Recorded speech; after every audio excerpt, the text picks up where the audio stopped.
Hey, this is Anney. And Samantha. And welcome to Stuff I Never Told You, a production of iHeartRadio.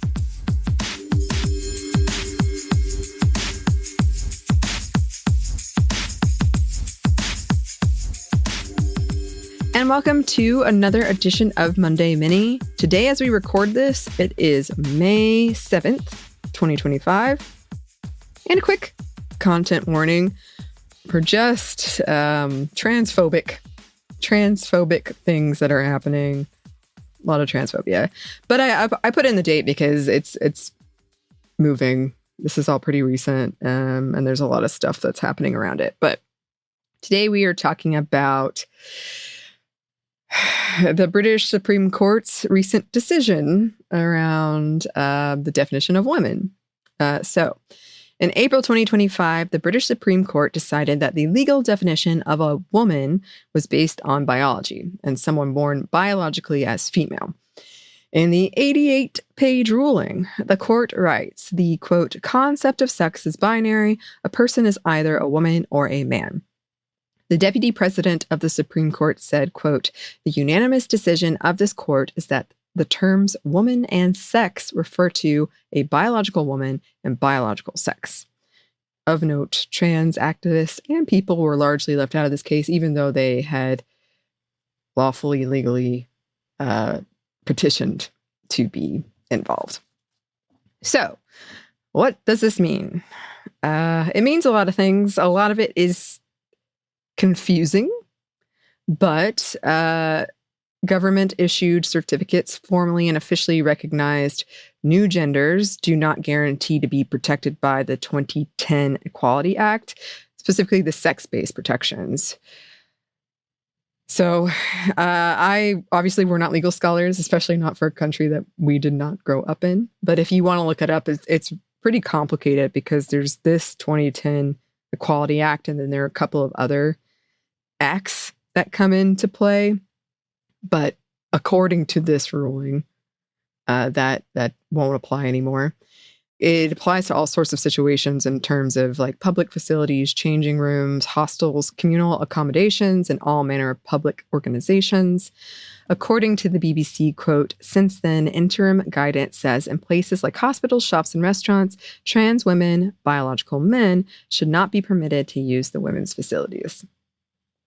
It also goes out of its way to say that only biological women can be pregnant and get any protections related to pregnancy. But as I said, it's really confusing, just in terms of how it contradicts other rulings and almost its own ruling at times. The court kept saying it provides clarity, like they were like, finally, we've provided clarity, but it really, really doesn't. And this does lead to a much larger conversation that's happening in the US and elsewhere. How quite do you determine someone's biological sex, and the dangerous box that this opens? This was thanks to, at least in part, a long-running legal battle that originated in Scotland in 2018, which is also a little complicated, but briefly, in 2018, a law was passed in Scotland that required every Scottish public organization must have at least 50% women on their boards. At the time, this included trans women, as long as they had this government-issued certificate, the Gender Recognition Certificate, or GRC, saying that they were women. But, of course, this whole thing infuriated TERFs, including the group For Women Scotland. They immediately rallied to challenge the law. They claimed that they were worried about how including trans people would impact single-sex services for women in the health, abuse, and sports categories particularly. They sued Scotland to limit these services to only people who are born biologically female. They lost. But they didn't stop fighting. And the UK Supreme Court overruled the previous rulings in favor of groups like Poor Scotland Women.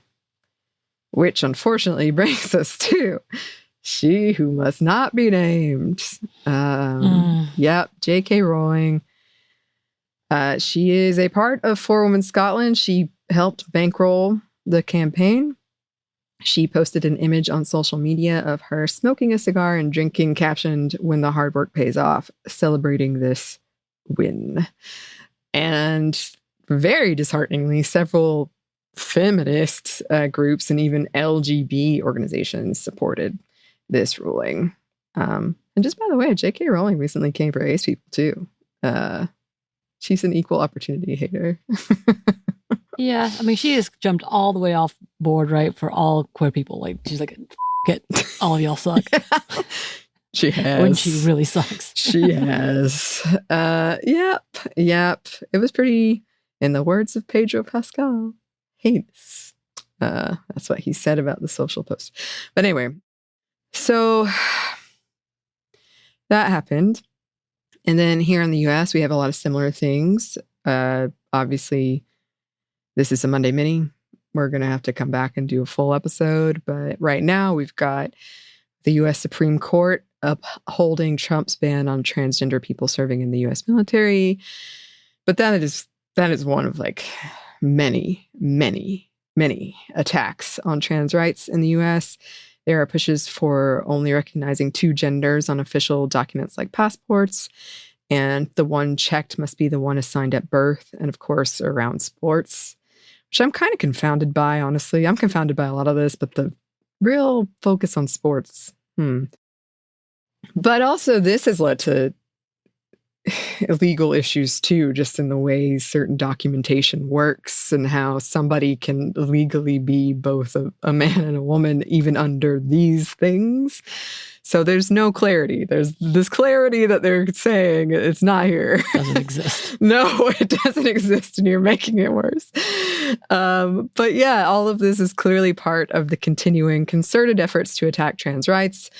While some in the UK are clear that trans folks still have legal protections against discrimination and harassment, others worry that this is a slippery slope. That being said, Scottish Trans, a charity group, urged supporters not to panic. So basically, it's like, not everything is gone. This is bad, but not everything is gone. Again, we're not from the UK. UK listeners, please let us know. There has already been fallout, though. Some sports teams and organizations that had previously been accepting of trans people, trans women, are cutting trans women. Although I saw that some of it's getting pushed back pretty fiercely. So it might go backwards, I hope. But it's like we said, it's still going. Trans folks have spoken out about how this is another instance of just chipping away their rights and how they're sometimes scared to go out the door or just exist in public.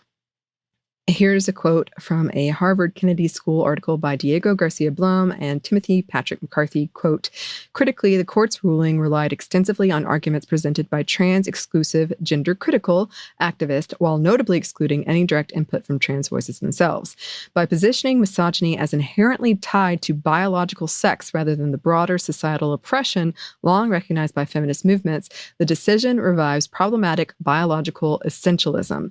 Historically, biological essentialism was also used to exclude cis women, confining them to the domestic sphere and denying them access to education and occupations on the premise that their biology made them solely suitable for motherhood and therefore incapable of carrying out other roles. Returning to biological essentialism, then, risked returning to periods where women enjoyed less, not more, equality relative to men. Yeah. Hello. Hello. Yeah. So frustrating. But there are, as always, organizations, people fighting to contest rulings like this in the UK and US, all over. So all hope is not lost. And we would love to hear from you listeners if you're part of any of these organizations, if you know anybody or anything we should shout out, if you have any resources. That would be fantastic. You can email us at hello@stuffinevertoldyou.com. You can find us on Blue Sky at Momstuff Podcast or on Instagram and TikTok at Stuff I Never Told You. We're also on YouTube. We have a TeePublic store named Proof of Book you can get wherever you get your books. Thanks as always to our super producer Christina, our executive producer Maya, and our contributor Joey. Thank you. And thanks to you for listening. Stuff I Never Told You is a production by iHeartRadio. For more podcasts from iHeartRadio, you can check out the iHeartRadio app, Apple Podcasts, or wherever you listen to your favorite shows.